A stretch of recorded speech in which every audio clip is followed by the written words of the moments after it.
बादरायणं सूत्रभाष्यकृतौ वन्दे भगवन्तौ पुनः पुनः। ईश्वरो गुरुरात्मेति मूर्तिभेदविभागिने व्योमवद्व्याप्तदेहाय दक्षिणामूर्तये नमः। नारायणं समारम्भां शङ्कराचार्यमध्यमाम् अस्मदाचार्यपर्यन्तां वन्दे गुरुपरम्पराम्। नमस्ते शारदे देवी काश्मीरपुरवासिनी त्वामहं प्रार्थये नित्यं विद्यादानं च देहि मे। ब्रह्मस्वरूपा परमा ज्योतिरूपा सनातनी सर्वविद्याधिदेवी या तस्यै वाण्यै नमो नमः। सच्चिदानन्दरूपाय विश्वोत्पत्त्यादिहेतवे तापत्रयविनाशाय श्रीकृष्णाय वयं नमः। यं प्रव्रजन्तमनुपेतमपेतकृत्यं द्वैपायनो विरहकातर आजुहाव पुत्रेति तन्मयतया तरवोऽभिनेदुः तं सर्वभूतहृदयं मुनिमानतोऽस्मि। बोले श्री सच्चिदानंद भगवान की जय। गोपाल कृष्ण भगवान की जय। श्री राधा रानी की जय। श्रीमद् भागवत महापुराण की जय। सब संतन की जय। कालच्या श्रीमद् भागवत कथेमध्ये आपण श्रवण केलं होतं भुवन कोशाचं वर्णन राजा परीक्षिताला ऐकायचं होतं। शुकमुनींच्या समोर एक जिज्ञासा व्यक्त केली की महाराज तुम्ही जी मला कथा सांगितली होती ज्यामध्ये वर्णन होतं की राजा प्रियव्रत जे आहेत त्या राजा प्रियव्रताच्या रथाच्या चाकाद्वारे पृथ्वीचे 7 खंड तयार झाले होते। त्यापैकी जम्बूद्वीप खंड म्हणजे त्याला द्वीप म्हटलेला आहे। तर 7 द्वीपांची ही पृथ्वी ज्यामध्ये जम्बूद्वीप हा ज्यामध्ये आपण राहतो। तर अशा प्रकारे हे तुम्ही अत्यंत संक्षिप्त रूपात सांगितलं होतं, अगदी मोजक्या शब्दात बोलले होते। आता मला त्याला थोडंसं विस्तृत ऐकण्याची इच्छा आहे। हा जम्बूद्वीप काय आहे, याचं कसं वर्णन आहे, याचं कृपा करून मला सांगा। भुवन कोशाचं त्रिभुवनाचंच वर्णन त्या ठिकाणी सांगायचं विचारलं होतं। तेव्हा महाराज शुकदेवजी उत्तर देतात की राजा हे बघ, एखाद्या व्यक्तीला जर देवतेचं जर एखाद्याला आयुष्य मिळालं ना, देवतांची खूप मोठं आयुष्य असतं आणि दिव्य वर्षांचं आयुष्य ज्यामध्ये 100 वर्ष आहेत परंतु ते दिव्य वर्ष आहेत, एवढं जरी आयुष्य एखाद्या व्यक्तीला मिळालं आणि भगवंताने बनवलेल्या या सृष्टीचं वर्णन ऐकायला जर तो बसला तर सांगणाऱ्याला आणि ऐकणाऱ्याला ते आयुष्य पुरणार नाही, एवढी मोठी देवाची सृष्टी आहे। याचं वर्णन अवर्णनीय आहे। खरं म्हणजे सृष्टीला उत्पन्न करणारा तो परमात्मा अनंत आहे। तो स्वतः या अनंत रूपामध्ये अनंत रूपे अनंत वेशामध्ये कसा आहे प्रकट झालेला आहे। हरी कथा हरी अनंता, हरी कथा अनंता अनंत आहे तो परमात्मा। तद्वत तरीही तुझा आग्रह आहे म्हणून मी याचं वर्णन करतो। तेव्हा महाराजांनी या सप्तद्वीपांचं थोडं वर्णन केलं, त्यामध्ये या जम्बूद्वीपाचं विशेष वर्णन केलं ज्यामध्ये अनेक वर्ष आहेत। वर्ष म्हणजे देश, एकूण 9 वर्षांचं वर्णन केलं। त्याचमध्ये आणखी एक इलावृत वर्ष ज्याचं वर्णन केलं। ते इलावृत जो देश आहे त्यामध्ये काय आहे आणि याचमध्ये विशेष करून मेरू पर्वताचं वर्णन आलं। मेरू पर्वत आणि त्याचे मुख्य प्रामुख्याने जे उपपर्वत आहेत त्या 4 पर्वतांचे वर्णन केलं. त्या पर्वतांवरती 4 झाडं आहेत त्यांचे वर्णन केलं. त्या झाडांमध्ये जे फळ येतात त्यांची कशा प्रकारे नदी वाहते, कुठे जाते आणि कशा प्रकारे ती सिंचन करते त्याचंही वर्णन केलं. आणि यामध्ये मेरू पर्वताचं आता विशेष करून वर्णन करतात की महाराज हे बघा, मेरू पर्वत जो आहे त्याच्या शिखरावरती ब्रह्मदेवाची सुवर्णमय काय आहे, पुरी आहे, सुवर्णमय. एक तर मेरू पर्वतच पूर्ण सुवर्णमय आहे, तर 1,00,000 योजन त्याचा विस्तार आहे. त्यापैकी 84 योजन पृथ्वीच्या बाहेर त्याचा विस्तार आहे. मग अशा प्रकारे हा मेरू पर्वत पूर्णपणे मुळापासून तर शिखरापर्यंत पूर्णच्या पूर्ण सोन्याचा आहे. आणि त्याचमध्ये त्या मेरू पर्वताच्या शिखराच्या एकदम मध्यभागी ब्रह्मदेवाची नगरी आहे. आणि ती नगरी सुद्धा सोन्याचीच आहे. आणि आकाराने केवढी आहे म्हणतात, आकार तिचा समचौरस आहे. चौरस आहे. चौरस म्हणजे कसा, त्याची लांबी आणि रुंदी सारखी असते. हा, चौकोन म्हणजे कसा आहे, आयत पण असू शकतो. चौकोनामध्ये ज्याला 4 कोन आहेत त्यामध्ये आयत पण येतो. परंतु चौरस जो आहे त्याच्या लांबी पण आणि उंची पण सारखी असते. तर अशा प्रकारे समचौरस क्षेत्रामध्ये पसरलेला आणि किती 1 करोड योजन विस्तार असणारं त्या ठिकाणी ब्रह्मदेवाची ती नगरी आहे. बरं, ब्रह्मदेवाच्या नगरीच्या थोडस खाली उतरले की त्या ठिकाणी जे 10 दिशांचे 10 दिक्पाल आहेत ना, त्यापैकी 8 दिक्पालांच्या नगरी वसलेल्या आहेत. ब्रह्मदेवाच्या नगरीच्या थोडस खाली उतरले की 8 दिशांनी ते 8 देवता आपले आपले नगरी बनवून तिथे निवास करतात. ब्रह्मदेवाच्या आज्ञेचं पालन करून त्या ठिकाणी दिशांचं रक्षण करतात. तर त्यांच्या नगरीचा विस्तार केवढा आहे म्हणतात की ब्रह्मदेवाची नगरी जेवढी आहे त्याचा 1/4 म्हणजे 1 करोड योजन विस्तार ब्रह्मदेवाच्या नगरीचा आहे. तर 25,000 योजन एका देवतेच्या नगरीचा विस्तार आहे. अशा प्रकारे हे 8 देवता 8 दिशांच्या मध्ये राहून त्या ठिकाणी ब्रह्मदेवाच्या आज्ञेचं पालन करून दिशांचं रक्षण करतात.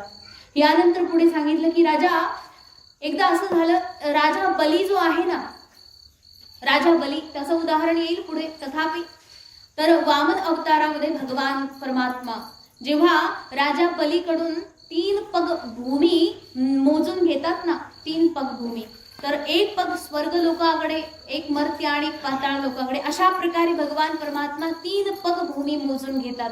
आणि जेव्हा देवानं पाय लांबवला, कशा करता, पाऊल उचलल्याकरता पाय लांबवला देवानं, तेव्हा काय झालं तर म्हणतात की हा जो मेरू पर्वत आहे ना, तर त्यामध्ये जो ब्रह्मांड कटाह त्याचा काय झाला, वरचा जो शिखराचा भाग आहे ना, देवाच्या पायानं काय झालं, तो पूर्ण सपाट झाला. पूर्ण शिखराचा भागच खाली फाटून गेला. ब्रह्मांडाचा जो भाग आहे तो वरचा भाग फाटून गेला देवाच्या नखाद्वारे. आणि मग त्यातून झालं काय, त्या शिखरावरती जी काही लाल माती होती, तो चंदन म्हणा आणि त्यामध्येच केसरयुक्त अशी जी माती होती ती देवाच्या पायाला लागली. आणि त्यामध्येच असं झालं की ब्रह्मांडाच्या बाहेरून कुठून तरी वेगळी पाण्याची धारा त्या ठिकाणी प्रकट झाली, जलधारा वाहू लागली. आणि ती जी जलधारा होती ती सगळ्यात पहिल्यांदा देवाचे पाय धुवू लागली. ज्या पायाद्वारे देवाने ते ब्रह्मांडाचा जो कटाह आहे, वरचा भाग, शिखर, त्याला फोडून काढलं होतं, त्या पायाला ती जलधारा धुवू लागली. आणि जशी देवाच्या पायावरती ती जलधारा पडली, देवाच्या पायावर आधी काय लागलेलं होतं, माती, त्या मातीमध्ये काय होतं, केसर होता. आणि जशी ती जलधारा देवाच्या पायावर पडली त्याबरोबर त्या पाण्याचा रंग सुद्धा लाल झाला केसरामुळे. जे केसर मिश्रित होतं त्यामध्ये माती मिश्रित, माती आणि चंदन आणि केसर याद्वारे त्या ठिकाणी त्या पाण्याचा जो रंग आहे त्या जलधारेचा, त्याचा रंग कसा झाला, लाल झाला. आणि ती देवाच्या पायाला स्पर्श करून ती जलधारा पुढे निघाली, म्हणून त्या जलधारेचं नाव त्यावेळी पडलं भगवतपदी. बघा, त्यावेळी जलधारा म्हणून फक्त म्हणत होते सगळे, त्यावेळी असं काही विशेष नावच नव्हतं. परंतु जसं देवाच्या पायाचा स्पर्श झाला त्या जलधारेचं नाव पडलं भगवतपदी. आणि अशा प्रकारे ती जी धारा आहे, हजारो युग निघून गेल्यानंतर त्या ठिकाणी त्या लोकांमधून स्वर्ग लोकाच्या अग्रभागी जे ध्रुव लोक आहे ना, ध्रुव महाराज जिथे राहतात, त्या ध्रुव लोकावरती ती जलधारा येऊन पोहोचली. हजारो युग निघून गेल्यानंतर, कधी स्वर्ग लोकात पोहोचायच्या सुद्धा आधी ती ध्रुवलोकाला आली. आणि ध्रुवलोक ज्या ठिकाणी भगवान परमात्म्याचे एकनिष्ठ भक्त असणारे परम अनुरागी महाभागवत सदा सर्वदा वैष्णव विरक्त महापुरुष भगवंताची भक्ती अंतःकरणामध्ये ज्यांच्या निरंतर वाहते अशा महाराज ध्रुव यांनी जेव्हा त्या जलधारेला बघितलं, भगवतपदीला बघितलं, ते अत्यंत विनम्रपणे त्याला प्रणाम करून आपल्या सर्वांगावरती धारण करतात, आपल्या ध्रुव लोकावरती त्याला त्या जलधारेला धारण करतात, प्रणामपूर्वक सेवा करतात. बघा जसं आपले जे भगवत भक्त आहेत किंवा बघा जोही व्यक्ती आहे प्रेमी व्यक्ती, बघा जो प्रेमी व्यक्ती आहे त्याला आपल्या प्रेमास्पदाची काही एखादी चुकून एखादी आठवण जरी समोर आली ना, त्याला अगदी गहिवरून येतं. म्हणजे त्या व्यक्तीला सगळं काही भारावून जातं, सगळं विसरून जातं, देहभान हरपतं. बाकी वेळेला तो आपल्या कामामध्ये थोडाफार व्यस्त होतो सुद्धा, परंतु ज्यावेळी आपल्या परमप्रेमास्पदाची काहीतरी एखादी वस्तू, काहीतरी एखादी आठवण एवढी जरी काहीतरी सापडली ना, तरी सुद्धा ते व्यक्ती अत्यंत पूर्णपणे विसरून जातात सगळं काही. बघा एक दिवस असं झालं, भगवती श्री राधाराणी त्यांची आई जी आहे ना, ती राधेला म्हणते अगं आंघोळ करून घे, किती दिवस झाले आंघोळ केली नाही तू. अच्छा, राधाराणी आंघोळ का करत नसेल बरं, अनेक प्रश्न आहेत लोकांचे. आणि परंतु राधाराणी म्हणते मी आंघोळ करू शकत नाही. का नाही, तर म्हणते की ही साडी जी आहे ती मी साडी पण बदलणार नाही, आंघोळ करायची तर लांबची गोष्ट आहे, साडीही बदलणार नाही. कारण की भगवान श्रीकृष्ण मथुरेला गेले आणि मथुरेला जात असताना त्यापूर्वी त्यांनी काय केलं, म्हणते आम्ही वनामध्ये जेव्हा होतो तेव्हा ते भेटायला आले आणि त्या ठिकाणी भगवान श्रीकृष्ण मला सांगतात की राधे हे बघ, जेव्हा मी जाईल ना तेव्हा तू रडायचं नाही. मी तू जेव्हा रडशील तर मला दुःख होईल, तू कधीच रडायचं नाही. माझी आठवण जरी आली, कितीही आली तरी तू रडायचं नाही. रडलं की माणसाचं मन मोकळं होतं थोडंफार, परंतु रडायचंच नाही म्हटलं त्यानंतर मग मन मोकळं करायला काही संधीच नाहीये कसलीच. मग भगवान परमात्मा राधाराणीला रडू नको म्हणतात, पण ते मात्र स्वतः रडतायत. राधाराणीला अत्यंत प्रेमानं आलिंगन करून भगवान रडतायत आणि त्यांच्या प्रेमाचे जे अश्रू आहेत ते राधाराणीच्या साडीवर पडलेले आहेत. संपूर्ण साडी देवाच्या अश्रूंनी भिजलेली आहे. राधाराणी म्हणते ही साडी मी आयुष्यावर कधी नाही बदलणार, कारण की ही साडी कधी मलिन होऊ शकत नाही. बघा प्रेमास्पद लोकांच्या करता, जे प्रेमी आहेत अंतःकरणामध्ये भगवंताविषयी ज्यांचं अनंत प्रेम आहे, त्यांच्या करता भगवान जरी नसला साक्षात तरी चालतो, पण त्याची एखादी आठवण जर आहे ना सोबत, ते लोक जीवनभर घट्ट धरून ठेवतात. का, कारण की त्या वस्तूशी त्या भगवंताची आठवण निगडीत आहे. ही साडी जर मी कायमची घातली तर एक क्षणही त्याचा विसर होणार नाही. गळ्यामध्ये माळ घालता तुम्ही, आणि ती माळ तुम्हाला दिवसामधून 10-15 वेळा तरी दृष्टीस पडते ना, एवढी तरी लांब असते ती माळ दिसते ना. जशी ती माळ दिसली त्याबरोबर गुरुची आठवण होती की नाही, ही माळ आहे आणि माझे गुरु आहेत, आठवण होते ना. जसं पतिव्रता नारी जेव्हा लांब लचक मंगळसूत्र घालते तेव्हा तिला ते मंगळसूत्र पाहून सुद्धा निरंतर त्या पतीची आठवण होत राहते की हा मी विवाहित आहे. हे सगळं कशा करता आहे, कारण जो खरं तर विसर व्हायला नाही पाहिजे, तथापि आपल्याला निरंतर स्मरण होत राहावं त्याच्याकरता हे सगळी प्रतीक आहेत.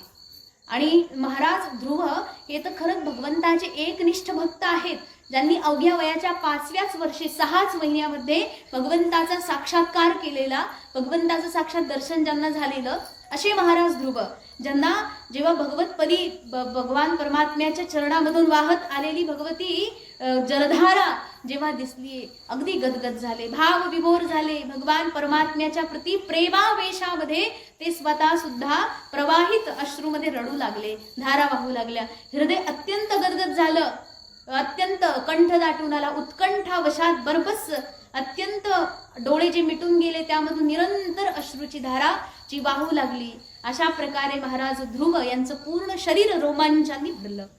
कारण की बघा भगवंताची ही एवढी मोठी दिव्य आठवण देवाच्या पायाला लागून आलेली म्हणजे काय, आणि त्यामध्ये सगळे काही गुण मिश्रित आहेत. भगवंताच्या पायाला जे चंदनाचा लेप असतो त्या चंदनाच्या लेपाचा पूर्णतः सुगंध त्या जलधारेमध्ये आहे. शिवाय बघा भक्त लोक जेव्हा देवाच्या पायावरती तुळशी वाहतात ना, आणि त्याच तुळशीचा स्पर्श करून ही जलधारा आलेली आहे, तर तुळशीचा सुद्धा सुगंध आहे त्या जलधारेमध्ये. अशा प्रकारे एवढी दिव्य आणि एवढी पवित्र अशी ती जलधारा, ज्या जलधारेला ती आधीच परमपवित्र आहे. ध्रुवलोकाला आल्यानंतर त्या ध्रुवलोकाला आधीच पवित्र तिने केलेलं आहे. बघा ध्रुवलोक तसंही पवित्र आहे. त्यामध्ये त्या ठिकाणी आलेली जलधारा विष्णू भगवतपदी जिला म्हटलंय, भगवतपदी अथवा विष्णुपदी म्हटलं तरी चालतंय, कारण की इथे आल्यानंतर ध्रुवलोकी आल्यानंतर त्या जलधारेचं नाव काय झालं? विष्णुपद. आधी होती भगवतपदी आणि आता झाली विष्णुपद किंवा विष्णुपदी. मग अशा प्रकारे त्या जलधारेला अत्यंत व्यवस्थित प्रकारे त्या ठिकाणी आदर श्रद्धापूर्वक पूजन केलं गेलं आणि अशा प्रकारे सुंदर सुंदर त्याचं पुढे वर्णन केलं. आणि ती जलधारा आता काय करते तर ध्रुवलोकामधून प्रस्थान करून वाहत वाहत स्वर्गलोकीला आलेली आहे.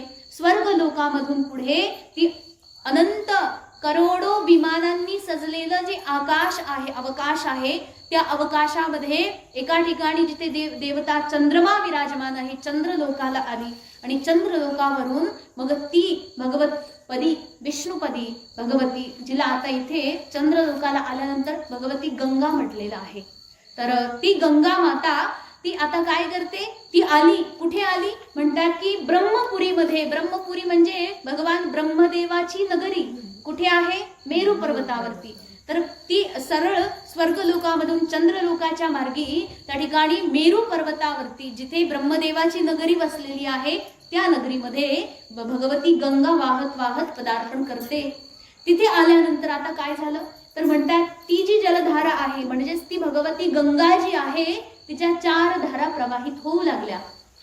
कारण आतापर्यंत ती जी जलधारा आहे ती अवकाश मार्गातून वाहत होती, त्याच्यामुळे ती एकाच धारेत आली. परंतु जशी ती पृथ्वीवर आली त्याबरोबर तिच्या 4 भाग झाले, 4 धारांमध्ये प्रवाहित होऊ लागली. प्रत्येक धारेची वेगळे वेगळे नावं.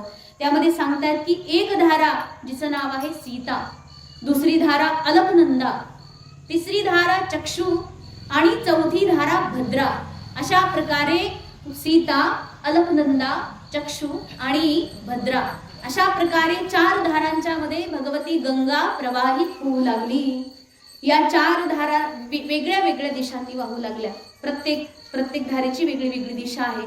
त्यामध्ये सांगितले की सीता जी आहे ती ब्रह्मपुरीमधून निघाली, ती खाली पडली आणि केसराचल जे सर्वोच्च शिखर आहेत त्यांच्या खालून वाहत वाहत गंधमादन पर्वत जो आहे त्याच्याही खाली आली आणि भद्राश्व वर्ष, त्या ठिकाणी भद्राश्व वर्ष म्हणजे भद्राश्व देश जो आहे त्या देशाला पूर्ण प्लावित करते. प्लावित म्हणजे काय? सिंचन करते तिथे. आणि त्यानंतर पुढे जाऊन पूर्व भागाकडे खाऱ्या समुद्रात जाऊन मिळते. कोण? भगवती सीता. त्यानंतर दुसरी जी आहे त्यांचं वर्णन केलं भद्रा. भद्रा जी आहे तिने काय केलं? मेरू पर्वतावरून निघाली उत्तर दिशेकडे वाहायला लागली. एका दुसऱ्या पर्वताला पार करत करत त्या ठिकाणी शृंगवान शिखर जो आहे तिथून खाली उतरली आणि उत्तर कुरु नावाच्या देशाला सिंचन करून करून त्या ठिकाणी उत्तरेच्या बाजूला जाऊन समुद्रात मिळाली. त्यानंतर वर्णन केले म्हणतात की अलकनंदा जी आहे ना तिचं काय झालं म्हणतात की अलकनंदा जी आहे ती दक्षिण भागाकडे आली, मेरू पर्वताच्या दक्षिण भागाकडे वाहू लागली. तिथून उंच शिखरावरून खाली पडली.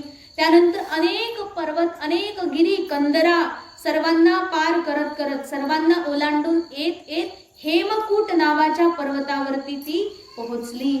त्यानंतर हेमकूट पर्वत जो अत्यंत उंच आहे त्या उंच शिखरावरून एकदम खाली पडली आणि खाली जशी पडली तसा तिचा वेग वाढला. आतापर्यंत कमी वेग होता परंतु ती अलकनंदा आता हेमकूट पर्वतावरून एकदम जोरात वाहू लागली. अत्यंत तीव्र वेग तिचा वाढला आणि ती आता काय करते म्हणतात की हिमालय जो आहे ना हिमालय पर्वताच्या शिखरांना चिरून हिमालय पर्वताच्या शिखरांना फाडून भारतामध्ये आली, भारतवर्षामध्ये आली, जो आपला भारत देश आहे. म्हणजे मेरू पर्वतावरती उद्गम पावलेली भगवती गंगा आता हिमालयाला फोडून भारत देशामध्ये प्रवेश करते आणि तिथे आल्यानंतर मग या भारत भूमीला पवित्र करत करत दक्षिणेकडेच या समुद्राला जाऊन मिळते जिथे बंगालचा उपसागर आहे. बंगालमध्ये जाऊन भगवती अलकनंदा बघा म्हणजे ती भगवती गंगा आहे ज्या गंगेचे 4 भाग झाले, 4 धारा प्रवाहीतून 4 दिशांच्या मध्ये वेगळ्या वेगळ्या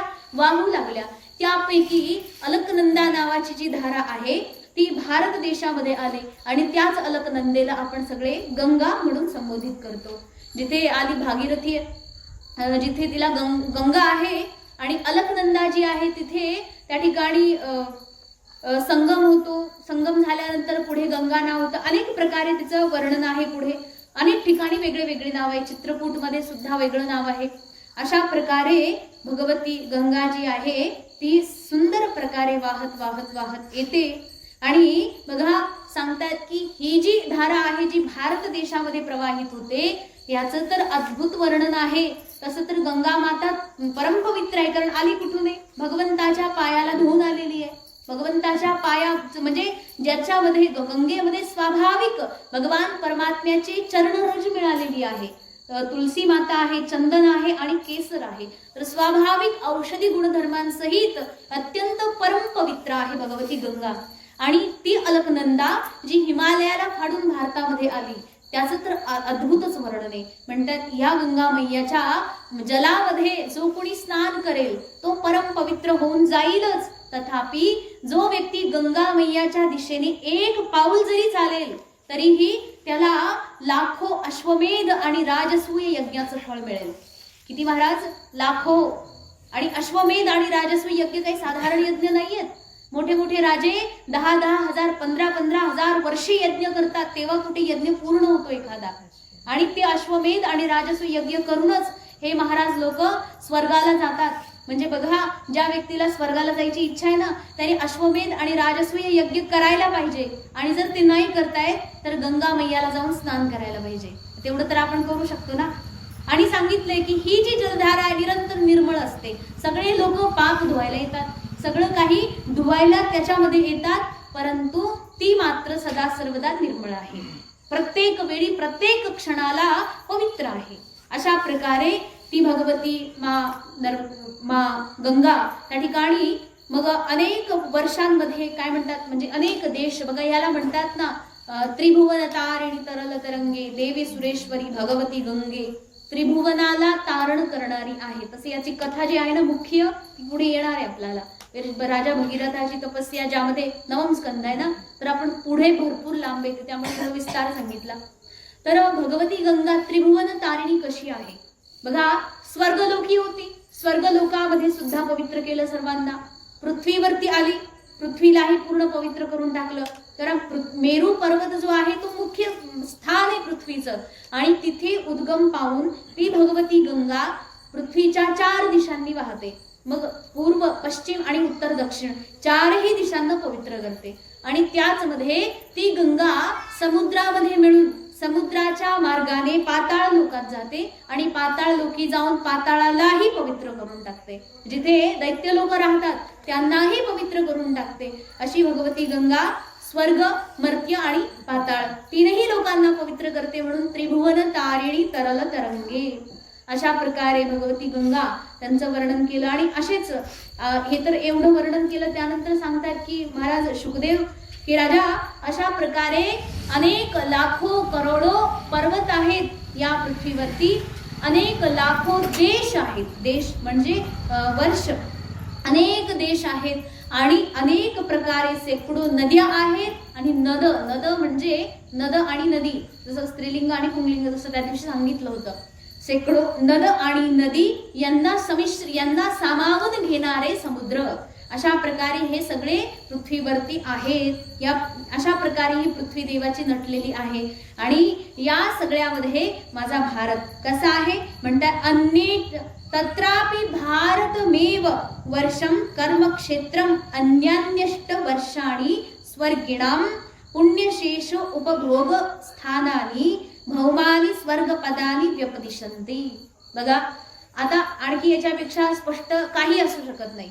त्यांनी काय सांगितले म्हणतात तत्रापि एवढे सगळे देश असूनही त्यामध्ये विशेष काय आहे म्हणतात भारतमेव. भारतच एक मात्र एव म्हणजे मात्र भारतच काय आहे कर्मक्षेत्र आहे पवित्र. याला याकरता पवित्र परम पवित्र म्हटले कारण की हे जे आहे ना भारत देश आपला हा कर्मभूमी आहे. आपली कर्मभूमी म्हणजे काय जिथे आपल्या कर्माचं आपल्याला स्वातंत्र्य आहे. कशी कर्मभूमी जसं समजा तुम्ही तुमच्या घरी असता बरोबर आहे.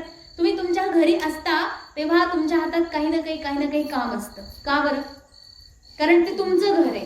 कशामुळं? काही पण स्वातंत्र्य तुम्हाला करण्याकरता, काहीही करू शकता. काही पण तुम्ही झोपा जरी काढा किंवा काही पण उद्योग करा, कुठले काही पण नसता उद्योग करा, गरज नाही तरी उद्योग करा, ते करू शकता तुम्ही. का? कारण की तुम्ही तुमच्या घरी आहात. मग कल्पना करा, एखाद्या वेळेस तुम्ही पाहुण्याच्या घरी गेले, असे डबडे उचकूत बसू शकता का? हे काही काम नाही, काही काम नसताना काही काम काढून बसतान का? काही काम नाही, बसून राहतात. पाहुणे तुम्ही पाहुण्यासारखं, तसे म्हणतात ना, आपल्या घरात जर कुणी पाहुण्यासारखं बसले, काय म्हणता तुम्ही? काय पाहुण्यासारखं बसले? काही काम नाही का? का? कारण की पाहुणे लोक दुसऱ्याच्या घरी गेल्यानंतर काय होतं? काही सुचत नाही, काम करता येत नाही. का? कारण की स्वातंत्र्य नसतं, कर्म स्वातंत्र्य नाही. आपली कर्मभूमी म्हणजे आपलं घर. तसं म्हटलंय की ह्या पूर्ण पृथ्वीवरती भारत देश हे आपलं घर आहे, कर्माचं घर आहे. याच्या ठिकाणी कर्म स्वातंत्र्य आहे.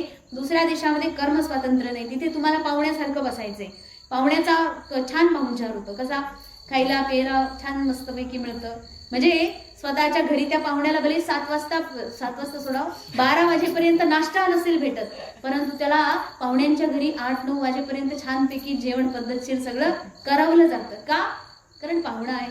तसंच म्हटलेलं आहे की इथे जर तुम्ही आले, तुमच्या घरी कर्मभूमीवर भारतावरती आले, तर तुम्हाला सगळं हातात मिळेल याची गॅरंटी नाही. कारण की तुम्हाला कर्म करायचे, कर्म स्वातंत्र्य आहे. परंतु बाहेरच्या देशांमध्ये काय आहे? भारत जर सोडला तर बाकी जेवढे वर्ष आहेत, बाकी जेवढे स्थान आहेत, त्यामध्ये तुम्ही पाहुण्यासारखे आहात. जेवढे कर्म तुम्हाला जेवढं भोग मिळाले, बस भोगत राहायचं. ही भोग योनी आहे बाकीच्या लोकांची. कर्म योनी, कर्मभूमी आणि कर्माची स्वातंत्र्यता केवळ माणसाला दिलेली ती भारत देशामध्ये आहे. म्हणजे नुसतं माणूस बनून काही कामाचं नाहीये.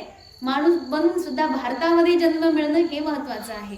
बाकीच्या देशामध्ये मग त्याच्या करता सांगितलंय की ते जे आहे ना, अन्य जे आहेत, अन्य देश, स्वर्गीणाम पुण्यशेष उपभोग स्थानानी. म्हटले की लोक जे स्वर्गी जातात ना, स्वर्ग लोकाला जातात, स्वर्गात गेल्यानंतर तिथे सुद्धा कधी कधी तुमचे भोग पूर्ण होत नाही. तोच तुम्हाला जमिनीवर पाठवलं जातं, जन्म घ्यायला लागतात. परंतु मग ते काय करतात की स्वर्गाचा जो भोग शिल्लक आहे ना, तुमचा जो बॅलन्स पुण्याचा जो शिल्लक आहे ना, तो खर्च करण्याकरता तुम्हाला बाकीच्या देशामध्ये जन्म देतात की जा तिथे भोगच भोग. फक्त तुला जर स्वर्गाचं सुख पाहिजे असेल तर स्वर्ग तिथे भोग. तुला नरकाचं सुख पाहिजे असेल, नरकाचं सुख कुठे असतं? नरकाचं दुःख पाहिजे असेल तर तू तिथे भोग. तर त्याला बाकीच्या देशामध्ये जन्म घालतात. का? कारण की त्याच्या स्वर्गाचं जे सुख शिल्लक आहे ना, ते त्याला तिथं भोगायला मिळतं. म्हणजे बघा, जे शिल्लक जमा आहे ती आपल्याला तिथे भोगायला मिळते. कर्म स्वातंत्र्य नाहीये. दुसऱ्याच्या घरी गेलं जसे आपण कर्म करू शकत नाही, तसंच तिथं गेल्यानंतरही कर्म करता येत नाही. आणि कर्म म्हणजे काय? कर्म म्हणजे तुम्ही रोज सकाळी उठता, झाडलोट करता, जेवण बनवता, खाता पिता, झोपा काढता, ह्याला कर्म म्हणत नाही. हे तर बस काम आहे. कामही नाही, हे तर बस चालली आहे क्रियाकलाप. कुत्र मांजर गाढव सगळे करतात. त्याच्यामुळे यालाच एवढ्याला कर्म म्हणायचं नाही. कर्म जे आहे शास्त्रीय आहे. शास्त्रीय विधिविधानाप्रमाणे कधी उठायचं, काय करायचं, उठल्यानंतर स्नान संध्या उपासना कशी करायची, जप तप कसं करायचं, पारायण कसं करायचं, थोडं भगवत कार्य कसं करायचं. आपण गृहस्थ आहोत तर आपल्याला काय काय कर्म अनुचित आहेत ते त्याग करायचे, काय उचित आहे त्याला पालन करायचं, दान पुण्य करायचं. या सगळ्या गोष्टी ज्या आहेत त्या कर्मामध्ये येतात. मग हे जे कर्म आहेत ते कर्म फक्त आपल्याला भारत देशामध्येच करता येतील. बाकी देशामध्ये त्या ठिकाणी ते स्वातंत्र्यच नाहीये मुळात. ते काही त्या प्रकारचे संस्कारही नाही. तिथे जर जन्म घेतला तर तुम्हाला अगदी धर्म, संस्कृती या सगळ्यांपासून दूर राहावं लागेल. कारण की तिथल्या लोकांना हे सगळं काही माहीतच नाहीये. आपल्याला माहित आहे कारण की आपण भारतामध्ये जन्माला आले. म्हणून भारतवर्ष जे आहे ते अत्यंत दिव्य आहे. तथापि बाकीची पृथ्वी काही खराब नाहीये बरं का, कारण देवाचीच कृती आहे, देवाने बनवलेलं आहे ना हे. मग मेरू पर्वत आणि मेरू पर्वताच्या पलीकडचा जो सगळा भाग आहे तो सुद्धा दिव्य आहे. कारण बघा, भोग भोगण्याकरता सुद्धा दिव्य स्थान बनवलेले असतात. कारण की बघा, स्वर्गामध्ये जे सुख तुम्ही भोगतायत आणि त्यामधून जी शिल्लक जमा आहे ती भोगण्याकरता तुम्ही पृथ्वीवर येतात. तर पृथ्वीवर सुद्धा तो स्वर्गच असतो एक प्रकारचा. मग म्हणून तर हिमालयाला किंवा हिमालयाच्या वरतीचा भाग जो आहे त्याला स्वर्ग म्हटलं जातं. काय स्वर्ग आहे? स्वर्गातच आलो जणू काही. बरोबर ना महाराज? तसं हिमालयाच्या बाजूकडूनच स्वर्गारोहिणी यात्रा केली होती ना युधिष्ठिर महाराजांनी, तर तो तिकडूनच स्वर्ग सुरू होतो. तर तिथे स्वर्ग आहे आणि त्याचं सुद्धा वर्णन केलं. म्हणतात कसा आहे तो स्वर्ग, तर म्हणतात ते पण देवतुल्य आहे आणि मनुष्यांना राहण्याकरता बनवलेला तो एक स्वर्गच आहे, ज्या ठिकाणी छान प्रकारचं शरीर मिळतं. का कसं शरीर, म्हणतात एक वज्राप्रमाणे सुदृढ शरीर मिळतं त्या लोकांना. वज्र कसं आहे, एकदम कठोर कठीण, एकदम ताकद असते त्याच्यामध्ये, एकदम भक्कम, अशा प्रकारचं शरीर मिळतं, सुदृढ शरीर मिळतं, ज्यामध्ये शक्ती आहे, यौवन आहे, उल्हास आहे. आणि यौवन किती आहे, तर म्हणतात की अनंत काळापर्यंत बघा यौवन आहे, ज्यामध्ये यौवन सुख त्यांना त्या ठिकाणी खूप विषय त्या ठिकाणी ते भोगू शकतात. आणि हे भोग लवकर लवकर समाप्त होत नाही. आणि जेव्हा आयुष्य त्या लोकांचं, तिथल्या लोकांचं आयुष्य जेव्हा संपायला येतं ना एकदम, त्यावेळेला त्यांची जी स्त्री आहे ती गर्भवती राहते आणि तेव्हा कुठे त्यांना संतान मिळते. ज्यांचं आयुष्य संपत आलेलं असतं तोपर्यंत ते फक्त सुखच भोगत असतात. आणि त्यानंतर पुढे मग अनेक प्रकारचे वर्णन केलेलं आहे, ज्यामध्ये अनेक आश्रम आहेत, भवन आहेत, वर्ष आहेत, ज्यामध्ये पर्वत, घाटी, सुंदर सुंदर वन, उपवन, त्यानंतर फुलांच्या बागा, फळं, नूतन नूतन पल्लव आलेली झाडं, असे अनेक प्रकारचं वर्णन केलं. म्हणतात त्यामध्ये सुंदर सुंदर तलाव आहे, त्या तलावांमध्ये सुंदर कमळ उमललेले आहेत. छान असं वर्णन केलं त्यांचं. ते जे देश आहे त्या देशांमध्ये अनेक देवता सुद्धा राहतात, अनेक अप्सरा सुद्धा राहतात. आणि कधी कधी असं त्या ठिकाणी आहे की ऋषीमुनी लोक जे आहेत ना, जे भारत देशामध्ये तपस्या करतात, परंतु कधी फिरायची इच्छा झाली तर फिरून येतात, एक राऊंड मारून येतात तिकडून, चला फिरून येऊन, तर ते फिरायला जातात. अशा प्रकारे अनेक सुंदर त्या ठिकाणी वर्णन केलं. आणि त्याच मध्ये आता सांगतायत की महाराज बघा, एवढंच नाही तर ते जो मेरू पर्वत आहे त्याच्या खाली इलाकृत नावाचा जो देश आहे ना, त्या देशाच्या खाली जे वन आहे त्या वनामध्ये भगवान शंकर माता पार्वती सोबत विहार करतात. फार दिव्य जागा आहे ती, स्वर्गाहूनही सुंदर आहे. आणि ते जे वन आहे बघा, भगवान शंकर आणि माता पार्वतीला काही घरदार नाही राहायला, मग ते वनातच राहतात. मग वन पण कसं आहे, तर म्हणतात स्वर्गापेक्षाही सुंदर आहे. आणि त्या वनाचा असा नियम आहे, ज्या वनामध्ये भगवान परमात्मा आणि माता पार्वती विहार करतात, म्हणून त्या ठिकाणी कोणीही बाहेरचा पुरुष त्या वनामध्ये जाऊ शकत नाही. कारण त्या वनाला माता पार्वतीने शाप दिलेला आहे की जो कोणी पुरुष बाहेरून त्या वनामध्ये प्रवेश करेल तो स्त्री बनून जाईल. आणि मग असे अनेक पुरुष आहेत जे त्या वनात गेले आणि स्त्री बनून गेले आणि तिथे जाऊनच मग स्त्री बनून राहू लागले. माता पार्वतीच्या सेवेमध्येच ते कायमचे रमले. अशा प्रकारे त्याचंही वर्णन आहे. म्हणतात की लाखो करोडो दास आणि लाखो दासी यांच्यामध्ये सेवित असणारे भगवान परमात्मा, भगवान शिव जे आहेत ते त्या ठिकाणी देवाची आराधना करतात. कोणत्या देवाची, तर म्हणतात भगवान परमात्म्याच्या ज्या 4 मूर्ती आहेत ना, कोणती मूर्ती, एक पहिली वासुदेव मूर्ती, दुसरी प्रद्युम्न, तिसरी अनिरुद्ध आणि चौथी संकर्षण. अशा प्रकारे देवाच्या ज्या 4 मूर्ती आहेत त्यापैकी संकर्षण नावाची जी मूर्ती आहे ती तम प्रधान आहे आणि ती आपल्या स्वभावाच्या अनुकूल आहे असं जाणून भगवान शंकर निरंतर भगवान संकर्षणाची उपासना, भगवान संकर्षणाचं ध्यान करत असतात. अच्छा, आता इथे असा प्रश्न येईल की भगवान परमात्मा सुद्धा पुढे तामसी मूर्ती असतात का, तामसिक असतात का हो भगवान? तर असं अजिबात नाहीये. भगवान निरंतर शुद्ध आहेत. सात्विक, राजसिक आणि तामसिक हे विकार आहेत आणि भगवान तर निर्विकार आहे. मग तथापि इथे तामसिक मूर्ती का म्हटलं, त्याचं कारण असं आहे, जरीही भगवान शुद्ध आहे परंतु त्यांनी एवढा मोठा पसारा करून ठेवलाय जगाचा.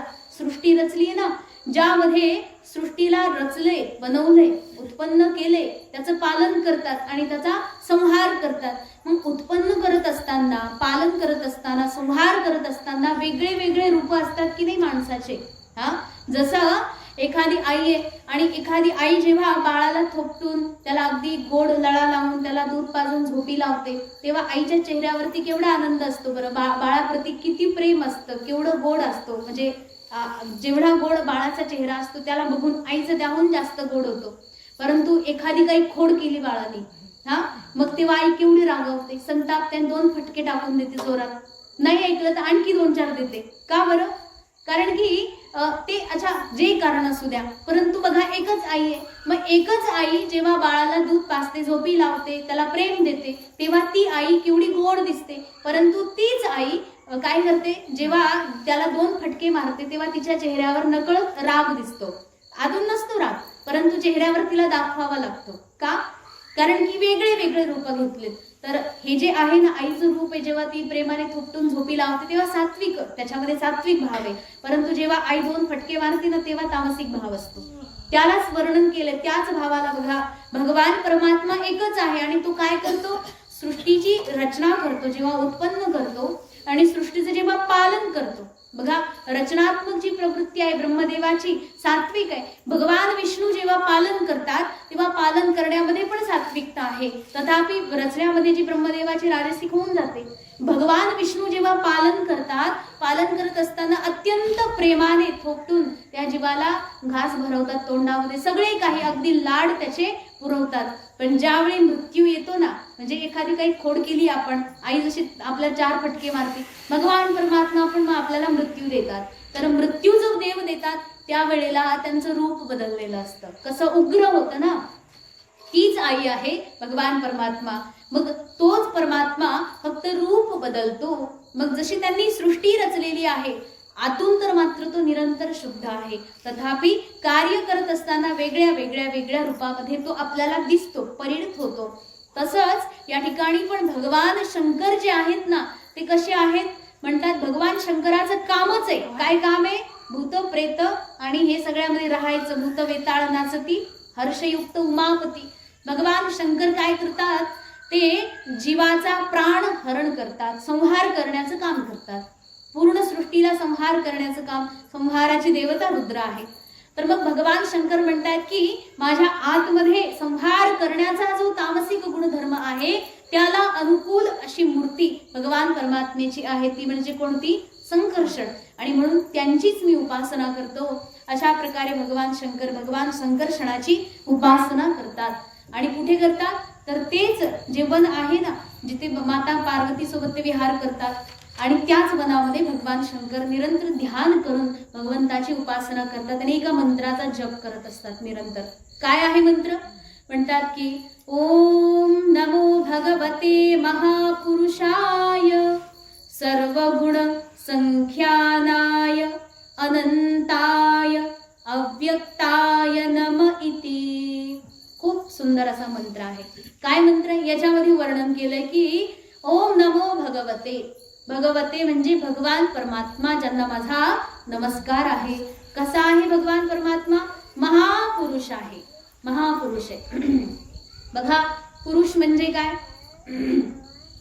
साधारण अर्थ चालतच नाही ते, कारण की आपण थोडी साधारण लोक नाही आहेत. भागवत ऐकतो म्हटल्यानंतर आपण काहीतरी विशेषता आपल्यामध्ये असली पाहिजे, नाही का? हा, भागवत ऐकतो म्हटल्यानंतर साधारण पुरुष आणि स्त्रीचा अर्थ इथे काही एवढं उघडून सांगायची गरज नाही. पुरुष म्हणजे पुरे शयती. पुर म्हणजे नगर, नगर म्हणजे ही वस्ती, हे जे शहर आहे ना आपलं नगर, या शरीरामध्ये राहतो जो, त्याला म्हणतात पुरुष. आपल्यामध्ये कोण राहतो? पुरुष, तो परमात्मा राहतो. त्या परमात्म्यालाच पुरुष म्हटलेलं आहे. आणि निव्वळ पुरुष नाही तर महापुरुष.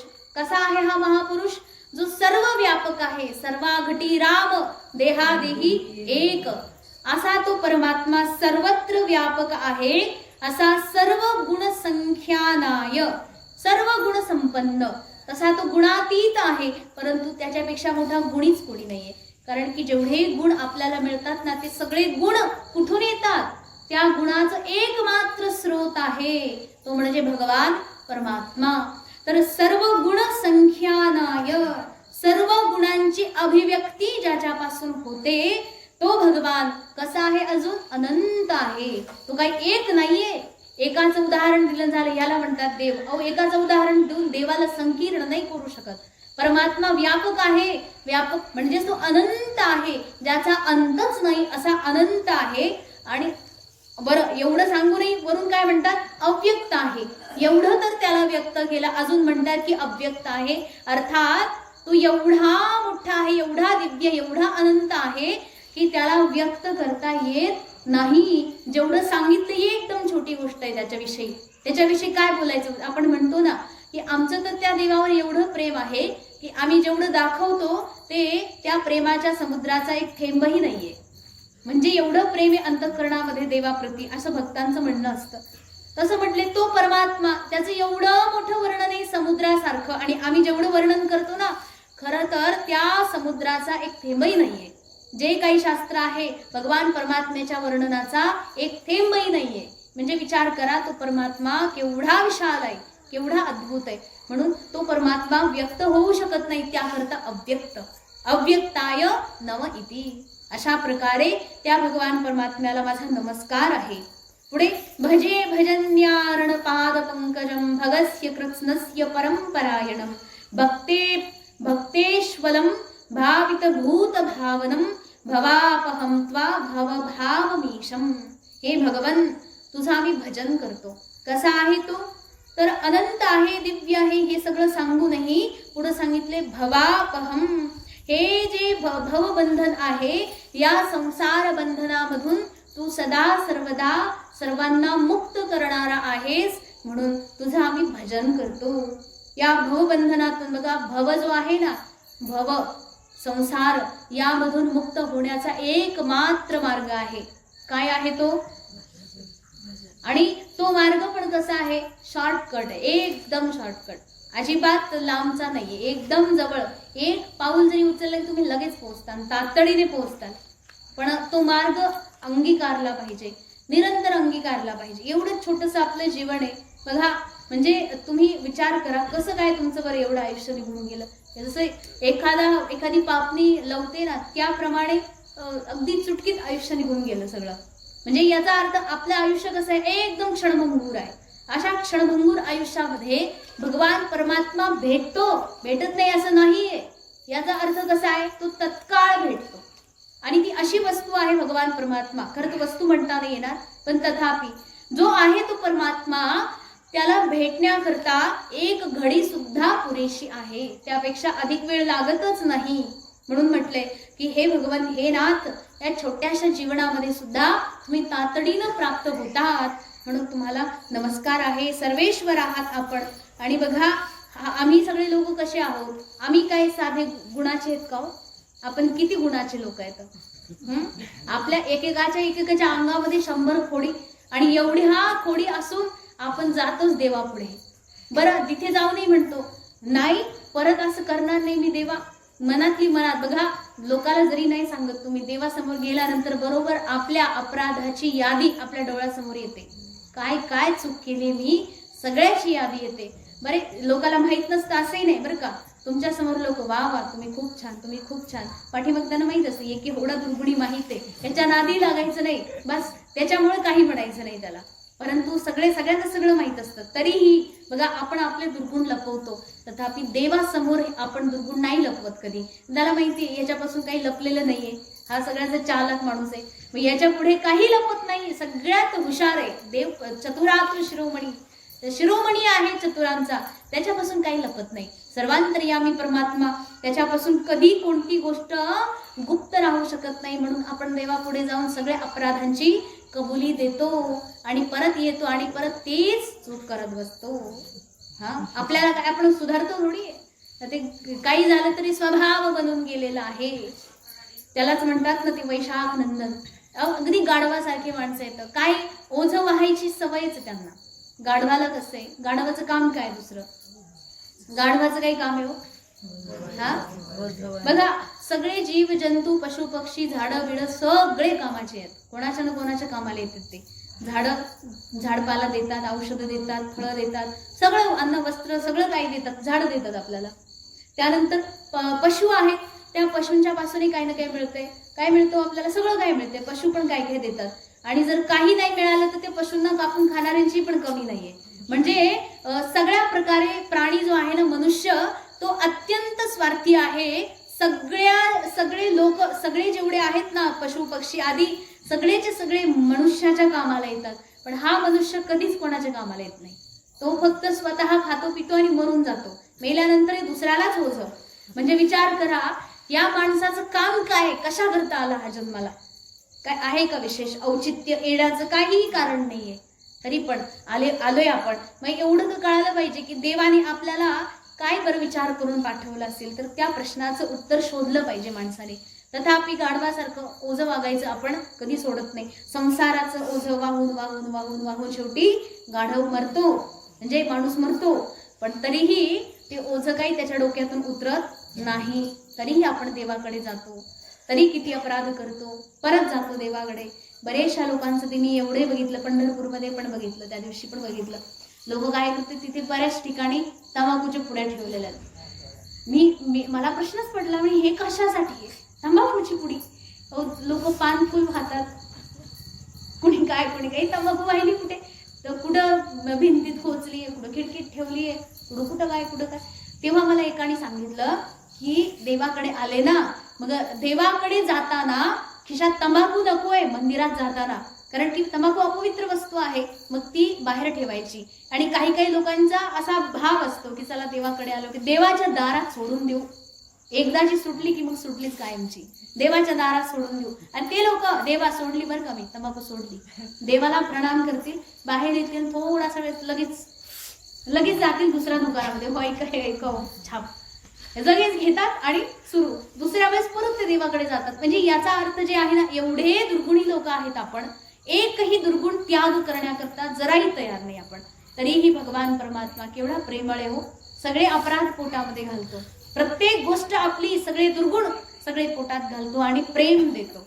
म्हणून तो परमात्मा जो आहे तो निरंतर दिव्य, जो सर्वांवरती कृपा करणारा असा भगवंत, असा नाथ, असा नारायण परमेश्वर, या देवाला आमचा नमस्कार आहे.